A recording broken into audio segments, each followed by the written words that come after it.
La tragedia más grande de toda la historia de la humanidad probablemente sea el secuestro de la moral por parte de la religión.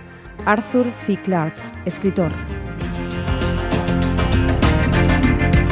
Arratsaldeón, nos situamos en Praga, 1618. Una rebelión de nobles contra los impopulares delegados del Imperio Austrohúngaro, con rencillas religiosas y políticas de por medio, lanza por los aires la estabilidad europea. En primera instancia, además, literalmente, porque los airados nobles tiraron por la ventana a los 3 representantes del poder de los Habsburgo.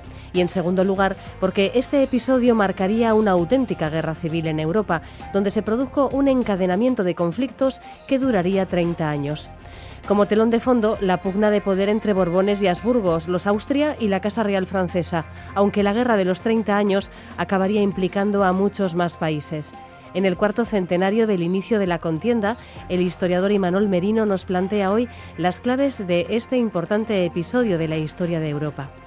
Luego nos acompaña Aran García Lecue del DIPC, Centro de Investigación en Física, que organiza junto con la plataforma Naucas el evento de divulgación Naucas Donostia, de lo pequeño a lo grande, que se celebra mañana en el Teatro Victoria Eugenia de la capital donostiarra. Aran va a hablar en esta jornada de la ciencia que hay en el surf y hoy nos cuenta un pequeño avance. Por cierto, por si se nos olvida comentarlo luego durante la charla con Imanol Merino, los 3 señores que arrojaron por la ventana del castillo de Praga salieron quizás no indemnes del todo, pero sin graves daños. Comenzamos.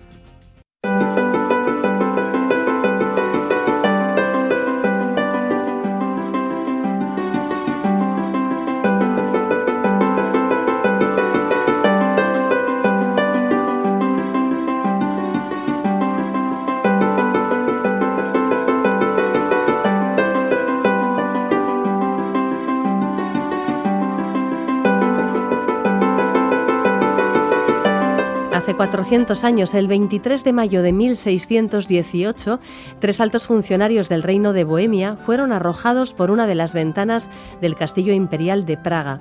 Aquel acontecimiento, históricamente conocido como la Defenestración de Praga, marcaría el inicio de un largo y cruento conflicto militar, la Guerra de los 30 años. La que se ha calificado como Guerra Civil Europea por el número de países implicados se prolongó a lo largo de 3 décadas y dejó un balance de entre 4 y 7 millones de muertos. Es decir, que si comparamos la población que tenía Europa en aquel entonces con la que tenía, por ejemplo, en el siglo XX, nos percatamos de que la Guerra de los 30 años fue más mortífera que la Primera y la Segunda Guerras Mundiales juntas. Sobre la Guerra de los 30 años vamos a hablar en los próximos minutos con un historiador especializado en este periodo de la naciente historia moderna, que vio surgir un nuevo modo de relación entre religiones y también entre estados. Es el tema que nos propone hoy en esta sección de Eusko Ikaskuntza. Juan Aguirre, Arratsaldeón. Arratsaldeón, Eva. Sí, defenestraciones hubo en Praga 3. Son 3 las defenestraciones de Praga. Una primero en el siglo XV, luego esta, que acabas de mencionar, el siglo XVII, y luego una tercera en el siglo XX, en la época comunista, al comienzo de la época stalinista. O sea, que era un hábito que tenían en Praga. Sí, y siempre en Praga. Y ha quedado, fíjate, Eva, ha quedado el nombre ese de el político defenestrado. Viene de ahí. Aquí muy literal. Aquí, de lo que vamos a hablar es literal, efectivamente. En los 3 casos eran literales de las defenestraciones de Praga, y lo vamos a hablar con Imanol Merino Malillos. Arratsaldeón, Imanol. Arratsaldeón, Juan. Eres doctor en Historia, investigador en el Departamento de Derecho Internacional Público, Relaciones Internacionales e Historia del Derecho de la UPV, y tus principales líneas de investigación son la historia política de las provincias vascas durante los siglos XVI y XVII, y la historia de la guerra y su administración en la monarquía hispánica, donde, por cierto, hubo una gran presencia de vascos dentro del aparato del Estado, sobre lo cual has tratado en diferentes labores divulgativas, docentes, como conferenciante, etcétera. Ya te tuvimos aquí hace un par de años, yo creo, para hablar sobre el tema, ¿verdad?, del intercambio aquel de princesas tan curioso en el Bidasoa. Sí. Exacto, 1615. Hace 3 entonces. Sí. Bueno, Imanol, evidentemente ni las guerras ni el concepto del tiempo eran iguales hace 400 años a como lo son ahora. Y ahora, bueno, pues hay que tener un recuerdo a la guerra de Siria, que está una terrible, devastadora guerra que lleva ya 7 años, ¿no? Ahora, no obstante, cuesta imaginar que un conflicto se prolongue durante 30 años dentro de un mismo continente. Échanos un capote y ayúdanos a entrar en la conciencia de lo que eso podía suponer, Imanol. Bueno, lo primero de todo, agradeceros a ti, a Eva, y también a Eusko Ikaskuntza y a ITV la oportunidad que me brindáis y esta invitación hablando de un tema sobre sobre un tema tan importante y sobre el que tanto se va a escribir a lo largo de este año, dado que estamos en el 400 aniversario del comienzo del conflicto y del 370 aniversario del fin del mismo. Bien, me gustaría comenzar haciendo una propuesta a los oyentes, y es que se trasladen al año 1988, que piensen cómo eran entonces, qué edad tenían, cuál era su situación, pero también cómo era el contexto internacional o político. ¿Qué sucedía en 1988? Estamos hablando de un año en el que, por ejemplo, la URSS todavía estaba en pie, o en el que Alemania, un país del que tanto vamos a hablar hoy, estaba dividida en dos. Pues que imaginen un conflicto, una guerra que hubiera comenzado en mayo de ese año, en mayo de 1988, y que no hubiera concluido hasta hoy. Que se imaginen lo que hubiera supuesto en sus vidas un conflicto así. Pues bien, haciendo una traslación al siglo XVII, estamos hablando de una guerra tal, de un conflicto que comienza en mayo de 1618 y concluye en mayo-octubre, luego hablaremos por qué, de 1648. 30 años de guerra, en un periodo en el que la esperanza de vida era mucho menor y que, como bien has relatado, influyó en un gran número de personas y en un elevado número de víctimas, sobre todo en un territorio concreto. También es verdad que hay que hablar de la historia. Estamos hablando de comienzos del siglo XVII y, como solemos decir los historiadores, el pasado es un país extraño. No estamos hablando de una Europa como la de hoy en día, dividida en estados-naciones, aunque hoy en día hay otras realidades políticas supraestatales o dentro de los propios estados-naciones. A comienzos del siglo XVII lo que existe desde el punto de vista político son estados compuestos. Es decir, no estamos hablando del Estado-nación que surge en el siglo XIX y que se desarrolla entonces y en el siglo XX, sino de entidades políticas compuestas por ducados, condados, señoríos, ciudades, etcétera, etcétera. La monarquía hispánica, por ejemplo, España, o el Reino de España, o el Estado español, no existe como tal. Existe una monarquía que tiene al frente un monarca, un rey, que domina Portugal, Castilla, la Corona de Aragón, pero también Flandes, el sur de Italia o Indias, sin ir más lejos. Uno de los principales estados de aquel periodo era el Sacro Imperio Romano de la nación germánica, que es de lo que vamos a hablar hoy. No es el Estado-nación alemán, era un imperio de jure y que tenía al frente un emperador, pero que, y cito literalmente, si no me equivoco de memoria, el filósofo del siglo XVII, Pufendorf, definió como una monstruosidad per se, constitucionalmente hablando. ¿Por qué? Porque si bien era nominalmente un imperio, realmente estaba compuesto por aproximadamente 1000 unidades políticas, que en muchos casos tenían un elevado grado de autonomía, y el emperador era una autoridad prácticamente simbólica. El emperador dominaba unos territorios de forma directa, Austria, sin ir más lejos, y en las otras partes era simplemente una autoridad eminente, pero que no tenía un poder directo. Y en esencia vamos a hablar de ese sacro imperio y de una guerra que efectivamente tuvo lugar en ese imperio entre 1618 y 1648. El siglo XVI comienza en Europa entre sombras y luces. Cabía la esperanza de que católicos y protestantes, por mencionar primero las luces, pudieran al fin convivir pacíficamente si prosperaba el ejemplo de Enrique IV, rey de Francia y de Navarra, cuando promulgó su edicto de tolerancia. Pero las sombras eran enormes, dado que Europa se vio azotada por 3 crisis simultáneas: la crisis económica, la crisis social y la crisis política. No parece que el panorama fuera demasiado alentador. Yo siempre he pensado que si tuviera una máquina del tiempo, aterrizar a principios del siglo XVII en Europa Central, no sería el lugar más apropiado. Pues fíjate que la primera década del siglo XVII, curiosamente, es lo que sucede con las guerras. Claro, un contexto tan penoso desde el punto de vista social, económico, religioso, forzó un contexto de paz. Porque los estados, los reyes, estaban tan agotados, habían llegado tan exhaustos. Francia, por ejemplo, había padecido una guerra intestina de religión durante la segunda mitad del siglo XVI, que la había devastado, que al final acaba con ese célebre Enrique IV, el primer rey Borbón, protestante, pero que vio la luz en cierta medida y dijo, o no dijo, mejor dicho, a que esta famosa frase que se le atribuye de París bien vale una misa, y se convirtió al catolicismo para conseguir el trono de Francia. En el caso de la monarquía hispánica pasa algo semejante. La primera década del siglo XVII, curiosamente, dada la extenuación, dado el nivel de agotamiento que hay de recursos y la sociedad en general, hay un cansancio tal que fuerza el cierre de los grandes conflictos heredados del siglo XVI. ¿Qué sucede?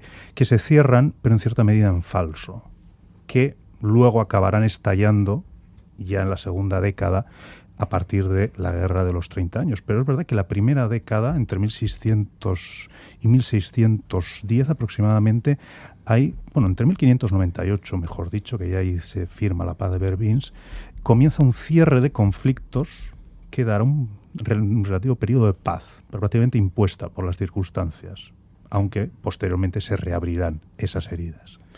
En los manuales de historia, cuando se habla de la Guerra de los 30 años, casi siempre se advierte que es un acontecimiento que lo tratamos como un fenómeno único, pero que en realidad se trató de un encadenamiento de conflictos que se fueron sumando y en muchos casos se fueron superponiendo unos sobre otros, ¿no? Es así, ¿verdad, Imanol? Exacto. Fue un encadenamiento, podríamos decir, casi endiablado, porque realmente la Guerra de los 30, normalmente al estudiar la Guerra de los 30 años hablamos de 4 fases en líneas generales. Hay que tener en cuenta que efectivamente es un conflicto que comienza como una disputa prácticamente local, puesto que, como tú bien has señalado, comienza con esa defenestración de Praga, que es un territorio que pertenece a la dinastía de los Austrias, es decir, esos territorios que mencioné antes que gobernaban directamente los Habsburgo. Es decir, es un conflicto que realmente solo atañe a la dinastía, ni siquiera al propio imperio. Históricamente los Habsburgo tenían ese problema. Era un problema exclusivo suyo. ¿Qué sucede? Que los rebeldes de Bohemia, de Praga, llaman, por así decirlo, a un príncipe del imperio para que les lidere, lo cual hace que el conflicto sea grande, puesto que ya estamos hablando de que la dimensión es ya es imperial, ya atañe a todo el imperio. Pero ¿qué sucede? Que la primera fase, que es esta de la rebelión de Bohemia, entre 1618 y 1625, acaba con un triunfo bastante evidente de la dinastía Habsburgo, de los Austrias, de los emperadores. Que además no olvidemos, los Habsburgo es una dinastía que reina o que gobierna el imperio, son los emperadores, pero sus primos están gobernando en Madrid. Hay una alianza en ese sentido. ¿Qué sucede? Que otros estados o otros reinos de fuera del imperio temen ese poder que está alcanzando la dinastía de los Habsburgo, a medida que afianza ese poder y esas victorias. Y ese conflicto que había comenzado, como tú bien has señalado, con ese arrojamiento o ese lanzamiento de 3 oficiales por una ventana, acaba siendo un conflicto internacional. Es una especie de efecto dominó. La primera fase es esa entre 1618 y 1625. Luego, en 1625, ya se convierte en un conflicto internacional. Porque entra en acción el rey de Dinamarca, que es a su vez tiene posesiones dentro del imperio. ¿Qué sucede? Que el emperador gana también esta partida. Es esta segunda fase entre 1625 y 1629, la fase danesa. Claro, en el momento que gana el emperador, comienza la tercera fase, que entra otro actor internacional, que es Suecia, que hasta el momento había vivido relativamente tranquila, un país protestante al norte, que había tenido sus disputas, pero que no se había inmiscuido en líneas generales en lo que es la Europa meridional y central. Y además, sorprendentemente, entra arrasando. Llega a barrer Baviera y consigue victoria tras victoria, un rey célebre como es Gustavo II Adolfo. Pero que fallece este rey en 1632. Y en 1634 las tropas imperiales y del rey de Felipe IV, el monarca hispánico, consiguen una victoria aplastante, frente a las tropas suecas. En 1634 la batalla de Nördlingen. Y ahí comienza la última y definitiva fase, en la que entra en juego un actor muy importante que hasta la fecha había actuado de forma torticera por debajo, por así decirlo, financiando y en cierta medida ayudando a los enemigos de los emperadores, pero que en este momento, cuando ya no hay enemigos internacionales a los que batir, a los que los Habsburgo ya tienen enemigos internacionales a los que batir, ya declara la guerra, que es Francia, que además rompe completamente el esquema de la guerra. Hasta el momento era un poco la lógica de los protestantes frente a los católicos, los protestantes daneses, suecos y del propio imperio frente a el emperador católico. Pero claro, Francia es un reino católico y por lo tanto se rompe ese esquema. También es verdad que Francia es, en cierta medida, Francia, Richelieu y Luis XIII son muy hábiles y no declaran la guerra directamente al imperio, se la declaran a la monarquía hispánica. Es decir, entran en conflicto con la ayuda principal del imperio, aunque luego el emperador ya declarará, ya comenzará la guerra en 1636, la guerra directa entre Francia y el imperio. Y ahí ya comienza la última fase entre 1635-36 y 1648, ya cuando ya concluye el conflicto. Uh-huh. También mencionar que, aparte de la guerra de los 30 años, que es la que a nosotros nos interesa hoy, en las décadas de 1620, 1630 y 1650 hay otros múltiples conflictos en Europa. Esa guerra que he mencionado, hispano-francesa, que adquiere personalidad propia, es una guerra autónoma que no concluirá hasta 1659, es decir, 11 años después de que la guerra de los 30 años haya concluido, o la guerra hispano-neerlandesa o hispano-holandesa, que se reinicia en 1621, el origen se halla en 1567 aproximadamente, pero se reinicia después de una tregua que se comienza precisamente en ese contexto de paz que he mencionado antes. En 1609 se firma una tregua a los 12 años, que vence en 1621, se reanuda la guerra y concluye precisamente en 1648. Hay múltiples guerras, aunque es verdad que la guerra de los 30 años es la principal, por así decirlo. ¿Y todo este avispero afectó de forma, aunque fuera colateral, al País Vasco? Sí, efectivamente. No tanto la guerra de los 30 años, aunque sí puede que intervinieran soldados, como habéis mencionado antes, los soldados vascos o vizcaínos, como se les llamaba en aquel periodo, o cántabros incluso, participaban en los ejércitos del rey católico, que era como se denominaba al monarca de la monarquía hispánica, y también en las armadas. Eran muy célebres. Pero directamente sí que influyó, o sí que las provincias vascas padecieron la guerra hispano-francesa que he mencionado previamente, esa guerra que comienza en 1635 y acabará en 1659. Se producirá, pues, por ejemplo, el célebre sitio y socorro de Fuenterrabía o de Hondarribía en 1638, que es el gran acontecimiento, la gran batalla, por así decirlo, que se produce en tierras vascas. Y en ese sentido sí que influye directamente con ese asedio, pero también con otros ataques. Por ejemplo, cuando la Armada francesa intenta atacar el norte peninsular y finalmente se decanta por Laredo, pero es verdad que los territorios vascos están un poco asustados. Sí, sí, normal. Me he quedado con el dato de que el cardenal Richelieu, primer ministro de Francia, no tuvo empacho en aliarse con los protestantes suecos para atacar a los católicos, a los Habsburgo, algo que hubiera sido inimaginable un siglo antes, ¿verdad? Y Manuel, ¿se puede decir que esta guerra de la que estamos hoy hablando es quizá la primera guerra moderna en el sentido de secular, después de un siglo de guerras de religión? Sí, es verdad que, hombre, estamos hablando de un proceso de larga duración, y es verdad que el esquema que hasta entonces se había más o menos mantenido en pie, que era el enfrentamiento católico frente a los protestantes, tengamos en cuenta que es un esquema que empieza a regir a comienzos del siglo XVI, cuando surge el protestantismo. Y también tenemos que tener en cuenta un pequeño matiz, que normalmente hablamos de católicos frente a protestantes, cuando los protestantes, el mundo protestante, no es único, no hay un único movimiento protestante, están los luteranos, los calvinistas, etcétera, etcétera.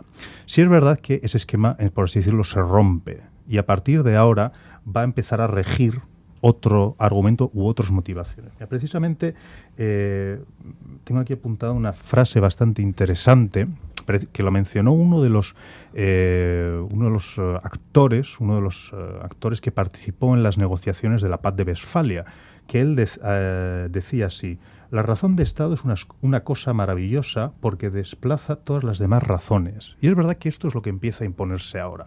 Eso que será denominada la razón de Estado, tan querida en Francia y tan poco querida en el ámbito mediterráneo. porque es verdad que la religión, aunque va a seguir teniendo peso, eso, los oyentes tienen que tener en cuenta que en la historia no se dan nunca los cambios radicales. No sucede como con la Segunda República, aquello de que un país que se acuesta monárquico y despierta republicano. Eso no se suele dar. La religión es verdad que va perdiendo peso, sobre todo desde comienzos del siglo XVI. Y es verdad que la Guerra de los 30 años en ese sentido es un momento crítico, puesto que a partir de entonces se van a dar alianzas, hasta entonces teóricamente contra natura, contra el sentido de religión, esa razón de religión que hasta entonces había primado, la religión por encima de todo. A partir de ahora ya empezará a imponerse esta razón de Estado, donde es el monarca el que impone su voluntad, que en ocasiones puede estar de acuerdo con la intención de la religión o de los hombres religiosos del Estado o incluso del Papa, pero velará por sus intereses. Por ejemplo, el caso de Luis XIV es célebre, pero no olvidemos que el caso, también lo que he mencionado antes en torno a esa guerra entre la monarquía hispánica, insisto que es la monarquía católica, se denominan así los reyes católicos, desde los reyes católicos, valga la redundancia, sí, se llamarán así, estuvo enfrentada con las Provincias Unidas, con la actual Holanda, que era protestante y se rebeló frente al monarca católico. Alcanzan un acuerdo en 1648, cesa el conflicto y a partir de entonces empieza un acercamiento entre unas provincias teóricamente no, protestantes y un monarca católico frente a otro rey católico que es Luis XIV, porque a partir de ahora el conflicto lo va a marcar Luis XIV, que es el que va a intentar imponer. Se da esta alianza alianza o ese acuerdo o esa búsqueda de auxilio entre dos territorios frente a un tercero, entre dos territorios teóricamente uno católico y otro protestante, frente a un católico. Y es verdad que se está produciendo esta secularización, por así decirlo, aunque todavía le costará llegar. Uh-huh. Una consecuencia del conflicto bélico es que marcó el declive de los famosos tercios españoles que habían impuesto su hegemonía militar desde la batalla de Pavía en 1525, cuando el guipuzcoano Juan de Urbieta derribó con su pica y apresó al rey de Francia, a Francisco I. Bueno, pues un siglo después, el declive, ¿qué importancia tuvo esto para el futuro papel, además, de la monarquía hispánica en esta nueva Europa que se estaba formando? También es verdad que hay que reconocer que hay mucho mito por todas partes en torno a los tercios. Han tendido a ser muy mitificados. ¿Para bien y para mal? Sí, yo creo que sí, en el sentido de que se les ha exaltado de una forma tal, sin intentar comprender qué fueron. Por ejemplo, es eso, se habla de los tercios de los reyes católicos o incluso de Carlos V y demás, cuando realmente el nombre tercio, si no me equivoco, empieza a aparecer a partir de 1536. Sí, sin embargo, se les atribuyen... El nombre no parece estar muy claro. Exacto. Es verdad que en líneas generales la monarquía hispánica gana guerras en el siglo XVI, no todas. Insisto, que no le ganan la batalla, por ejemplo, a esas Provincias Unidas, que consiguen rebelarse, esa Holanda actual, que consigue rebelarse y resistir los ataques de estos tercios. También es verdad que se producen, teóricamente, se toma como fecha de referencia del declive de los tercios, desde el punto de vista militar, la crisis de la monarquía hispánica desde el punto de vista militar, sería la famosa batalla de Rocroi de 1643. Uh-huh. ¿Qué sucede? Que es una batalla muy mitificada, sobre todo porque quien la ganó, que fue no tanto Francia, sino con el príncipe de Condé, se dedicó a hacer propaganda de ese triunfo que él había obtenido. Por cierto, el príncipe de Condé, que posteriormente pasará a ser aliado del monarca católico contra el rey de Francia. Estas cosas que tiene... Vemos que hay unos alardes de... Sí, malabarismos políticos. Prosaicos, por así decirlo. Sí, mucho más terrenal todo, o secular, como queramos entenderlo. Es verdad que se está produciendo una especie de declive de la monarquía hispánica que, claro, ha alcanzado un punto cumbre en la segunda mitad del siglo XVI. Pero si bien hasta hace poco se hacía una lectura en base a en clave de decadencia, por así decirlo, de la monarquía hispánica, que es verdad que, pues, por ejemplo, en esa guerra hispano-francesa se producirán, en el contexto de esa guerra hispano-francesa se producirán dos rebeliones clave, como es la rebelión de los catalanes de 1640 y ese mismo año la de Portugal. Es verdad que la monarquía hispánica está desangrándose, por así decirlo.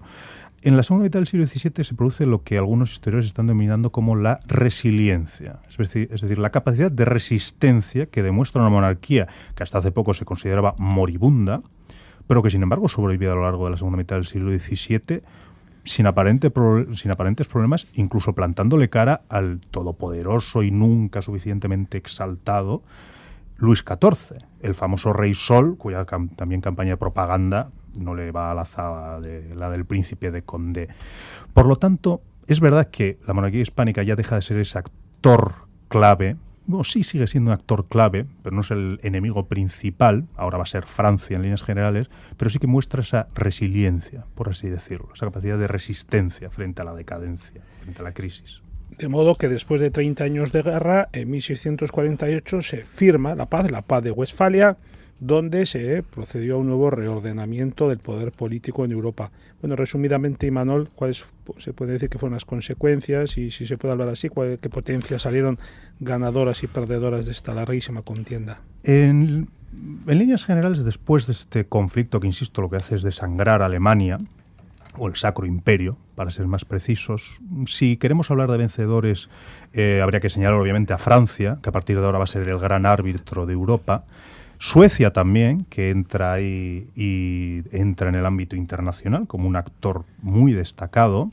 Los príncipes que hay dentro del imperio, puesto que consiguen grandes cuotas de poder frente al emperador, que ahora ya va a ser un poder prácticamente simbólico. Y por contra, los grandes perdedores va a ser, mejor dicho, la dinastía Habsburgo, tanto la de Viena, porque ahora se va a tener que centrar en sus posesiones directas y conformarse con un título eminentemente simbólico, por así decirlo, el de emperador, y la monarquía hispánica. También saldrán ganadores los protestantes, en líneas generales. No tanto los luteranos, que desde 1555 ya tenían un cierto poder y ya estaban consolidados dentro del imperio, sino los calvinistas, que consiguen también un alto grado de tolerancia y consolidar su situación dentro del imperio.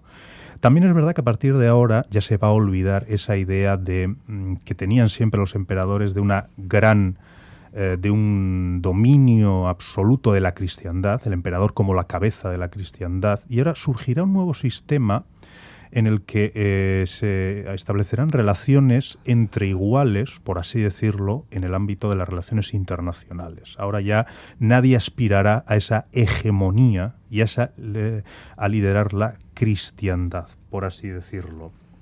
Y por otro lado también me gustaría simplemente, tal vez como cierre, también señalar un poco la reminiscencia que ha tenido esta guerra en Alemania, porque es interesante observar cómo esta guerra a los 30 años es clave en la historia de la construcción del Estado nacional alemán, por así decirlo. En tanto que en el siglo XIX se produce esa construcción historiográfica de Alemania como Estado-nación, y surgirán dos interpretaciones de la guerra a los 30 años. Por un lado, la lectura protestante, quienes incidirán en el conflicto, el carácter religioso del conflicto, y defenderán lo que se viene denominando como la pequeña Alemania, en la que Austria queda excluida, puesto que era el emperador, por así decirlo.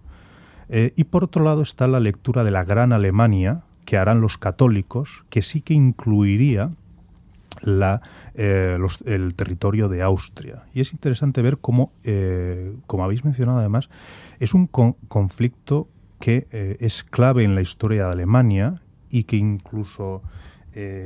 no, simplemente era una cita en torno al cómo había pervivido la memoria de esta guerra, y si no me equivoco era del ministro de un ministro nazi, que a finales cuando estaba concluyendo la Segunda Guerra Mundial, hablaba algo así como que la Segunda Guerra Mundial había supuesto una especie de padecimientos tales como la guerra a los 30 años, puesto que para la Alemania, hasta la conclusión de la Segunda Guerra Mundial, este es el gran conflicto que ha desangrado el propio territorio, y ha sido ese gran padecimiento que ha tenido Alemania en su historia. Al hilo de lo que comentabas, Imanol, es difícil imaginar los padecimientos de la población civil en un conflicto que dura 30 años, que abarca territorios tan amplios y que imagino que arrasaría tierras agrícolas, poblaciones, supondría una mortandad enorme y desde luego cómo se recupera la población, la economía, la propia sociedad, ¿no? de 30 años de miseria. Exacto, la verdad es que es increíble como... También es verdad que en primer lugar, los padecimientos fueron absolutos, porque hemos de tener en cuenta, a la hora de hablar de la guerra, claro, es muy difícil, muy fácil hablar de una guerra a los 30 años, interpretarla como, yo podía hacer una lectura tal vez demasiado, no sé si decir, no elitista, pero sí que centrándonos en los grandes personajes, los grandes acontecimientos, pero en ocasiones es bueno descender al día a día de la población. Los padecimientos que tuvieron, sobre todo, por la presencia de soldados. Claro, estamos los hablando, soldados que se alojaban en las casas de los exacto, vecinos. Estamos hablando de lo que han sido denominados incluso como auténticas ciudades errantes. Estamos hablando de ejércitos de 20.000, 30.000, 40.000 soldados que había que alojar, pero que había que alojar en ciudades pues que a lo mejor tenían 1.000, 2.000 o incluso menos. Estamos hablando de unos padecimientos increíbles por parte de la población local. Es verdad que poco a poco el imperio, no tanto el imperio, sino como las poblaciones, fueron recuperándose. También es verdad que la Guerra de los 30 años coincide, o se da, en un contexto de crisis general, lo cual viene a ahondar todavía más en los padecimientos de la población. Una crisis general que se da a nivel europeo, también con una especie de pequeña edad de hielo de la que se habla. Es decir, parece el siglo XVII es ciertamente catastrófico. He dicho yo que era mal sitio para ir con la máquina del tiempo. El siglo XVII es apasionante para leerlo, pero penoso para vivirlo, podríamos decirlo así. Y es verdad que costó, en cierta medida, claro, la recuperación de, por ejemplo, en el ámbito de la población, habéis mencionado, y es verdad, los datos bailan un poco, porque es verdad que no sabemos cuánta gente falleció en ese conflicto, pero si el imperio tenía, creo que hacia 1600, una población de unos 20 millones de habitantes, claro, la pérdida de 4 millones de habitantes, que son las cifras más bajas que manejamos, sí, supone una pérdida increíble para una entidad política y solo de vidas humanas. Por lo tanto, costó poco a poco, tal vez por eso también nos explicamos que Francia, que padeció en menor medida el conflicto, fuera la gran triunfadora de la segunda mitad del siglo XVII. Es verdad que el imperio queda un poco encajonado. Y lo que se producirá a partir de ahora es el auge de determinados príncipes que hasta entonces habían sido secundarios dentro del imperio frente al emperador, secundarios entre comillas, puesto que tenían un gran poder, y poco a poco alcanzarán grandes cotas de poder. Por eso Alemania, en cierta medida, el Sacro Imperio, padece una especie de impasse en la segunda mitad del siglo XVII, hasta que se recuperen, pero claro, aparecerán ya, por ejemplo, los grandes reinos del siglo XVIII. Prusia, por ejemplo. Lo que es el emperador en sí no se recupera, el título imperial no se recuperará, no recuperará ese prestigio. Pero es verdad que costó décadas la recuperación social, económica y de todo tipo del ámbito de lo que es el Sacro Imperio de la sociedad, del entonces Imperio Germánico. Y todo esto alineado con las condiciones climáticas de la pequeña edad de hielo, que tenían que ser unas condiciones también de vida pues muy trágicas. Bueno, Juan.